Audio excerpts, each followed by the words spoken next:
Bapak, Ibu, saudara-saudari yang terkasih, warga jemaat GKJ Marguyudan, pada hari ini kembali kita bersua di dalam resapi, dan seperti biasa sebelum kita bersama-sama merenungkan firman Tuhan, kita akan memohon pertolongan Roh Kudus di dalam doa.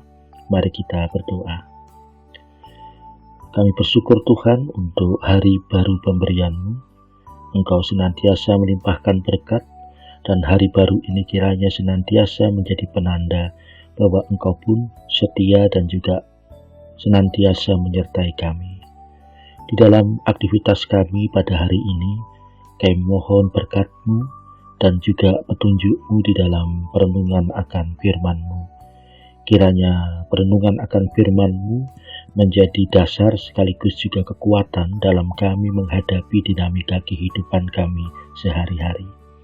Berfirmanlah ya Tuhan, karena kami anak-anak-Mu siap untuk mendengarkan dan merenungkannya. Amin. Bapak, Ibu, dan saudara-saudari yang terkasih, pada hari ini saya akan mengajak kita semua untuk merenungkan Injil Matius pasal 5, bagian dari ucapan bahagia yang disampaikan oleh Yesus di dalam khotbahnya di bukit, terkhusus ayat yang ke-9. Injil Matius pasal 5 ayat yang ke-9. Berbahagialah orang yang membawa damai, karena mereka akan disebut anak-anak Allah. Demikian kesaksian Injil Matius yang akan kita renungkan bersama. Bapak, Ibu, dan saudara-saudari yang terkasih, damai menjadi sebuah kebutuhan utama di dalam kehidupan kita dan juga di dalam kita menghayati dan juga menjalani kehidupan kita sehari-hari. Kalau orang tidak memiliki damai, maka di dalam hati dan kehidupannya tentu akan dipenuhi dengan kekhawatiran, cemas, ketakutan, bahkan juga rasa marah. Damai bukan hanya sekedar sebuah perkataan yang diucapkan di mulut, tapi damai adalah suasana batin yang memancar di dalam perilaku dan juga tutur kata. Dalam kehidupan keseharian kita sering berjumpa dengan orang-orang yang mudah marah, orang-orang yang tidak ramah, orang-orang yang mudah cemas, mudah khawatir, bahkan juga orang-orang yang putus asa. Mereka semua adalah orang-orang yang seperti kita bergumul dengan kehidupan dan juga dinamika yang terjadi. Kemarahan, kecemasan, kekhawatiran adalah bagian dari perasaan yang dialami oleh setiap manusia. Tetapi yang mengkhawatirkan, kalau misalnya saya boleh mengambil contoh tentang kemarahan, saya sendiri seringkali berjumpa dengan kemarahan dan juga ketidaksabaran di dalam perilaku kehidupan sebagian masyarakat Indonesia di jalan atau ketika dia mengendarai mobil atau motor. Tidak sedikit mobil yang kemudian menyerobot begitu saja, atau motor yang juga menyerobot begitu saja ketika diklakson, malah marah, tidak merasa bersalah, tapi malah kemudian dia yang marah.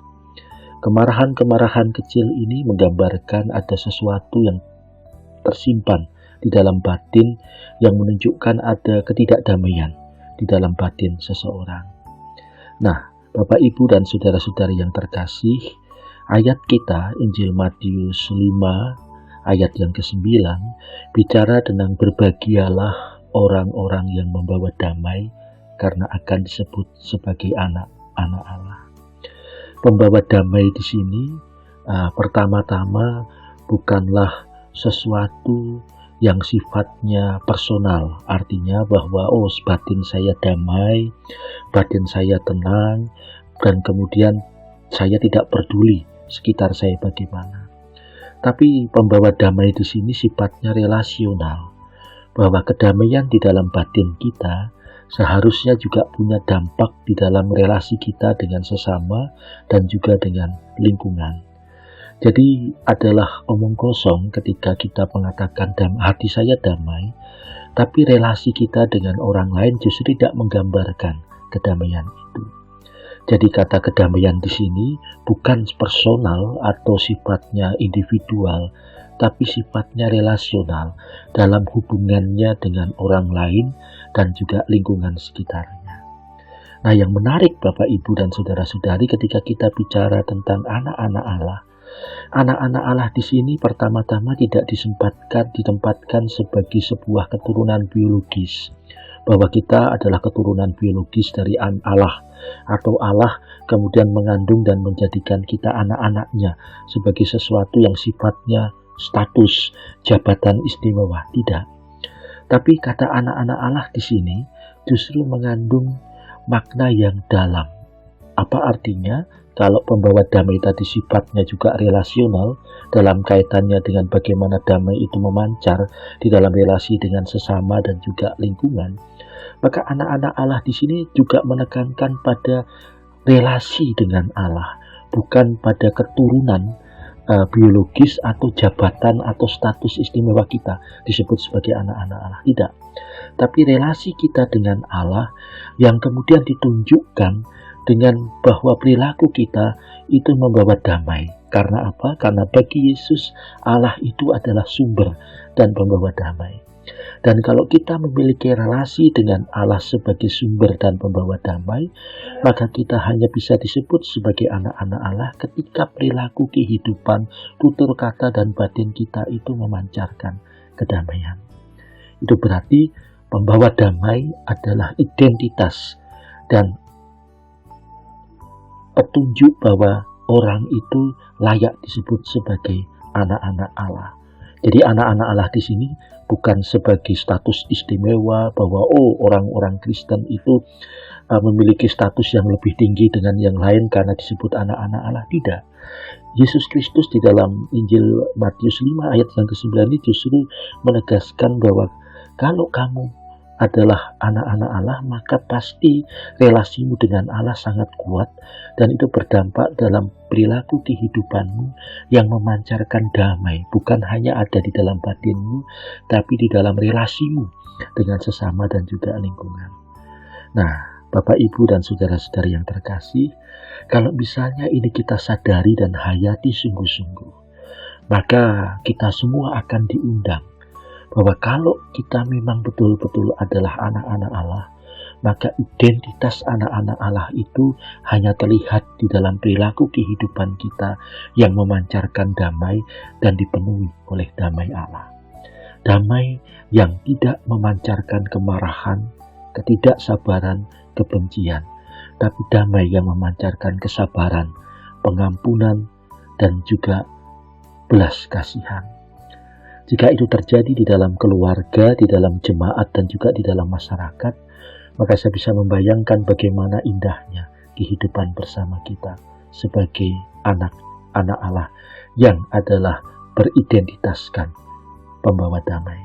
Semoga kita di dalam kehidupan keluarga, gereja, dan masyarakat betul-betul menampilkan identitas sebagai anak-anak Allah, yaitu pembawa damai di dalam batin, di dalam relasi dengan sesama dan lingkungan, di dalam tata cara kita bertutur kata dan berperilaku.